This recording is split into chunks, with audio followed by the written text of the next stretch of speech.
ایک تو جتنا مجمع آیا ہے نماز نہ چھوڑے آج کے بعد، ٹھیک ہے نا جی؟ سفر حضر جہاں بھی ہو نماز نہ چھوڑو، بہت بڑا عمل ہے، بہت بڑا عمل ہے۔ میرے نبی نے فرمایا میری آنکھوں کی ٹھنڈک نماز۔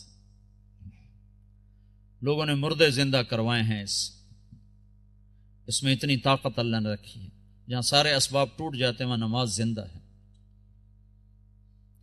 جس کو نماز پڑھنی آگے اس کو مایوس ہونے کی کسی جگہ بھی ضرورت کوئی نہیں۔ تو بھائی نماز پہ جان لگاؤ۔ آپ کو ابھی کا قصہ سناتا ہوں، ابھی کا یعنی پچھلے 2 سال کا، آنکھوں سے دیکھا ہوا، سنا نے آنکھوں سے دیکھا ہوا۔ گلگت کے امیر ہیں ہمارے معراج عالم صاحب، ان کو کینسر ہو گیا، اور کینسر جگر کا، وہ سارا پھیل گیا۔ ان کو لائے وہاں ہاسپٹل شوکت خانہ، انہوں نے کہا اس کو گھر لے جاؤ وہاں جا کے مر جائے۔ ان کو مجھے رائمنڈ لے جاؤ، میں وہاں مرنا چاہتا ہوں۔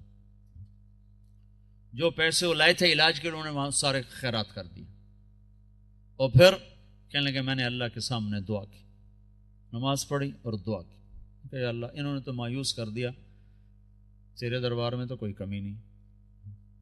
سوئے ہیں، میں اس وقت موجود ہوں، یہ جس وقت یہ سب کچھ ہو رہا ہے میں موجود ہوں۔ ان کا یہ نچلا دھڑ کالا ہو کے ختم ہو چکا تھا، چہرہ سیاہ کالا ہو چکا تھا۔ ان کو اٹھا کے ٹوائلٹ جاتے تھے، اٹھا کے لاتے تھے۔ وہ سوئے ہیں، انہوں نے خواب دیکھا، 2 فرشتے آئے کہ چلیں آپ کو اللہ کے رسول نے بلایا ہے۔ تو پورا کمرہ ایسے چلتا ہے اور 4 پائی اسٹریچر کی طرح چلتی ہے۔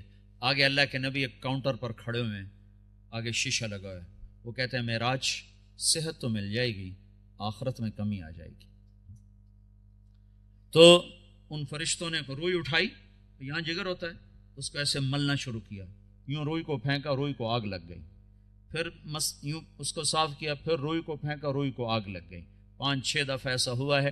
پھر کمرہ پورے کا پورا واپس آیا ہے، ان کی آنکھ کھلی ہے تو ایک صحت مند انسان تھے۔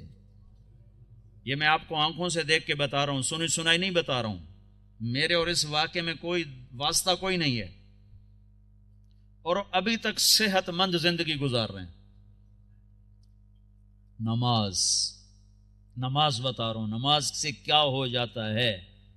بھائی نماز تو نہیں چھوڑے گا نا کوئی مجمع۔ قرآن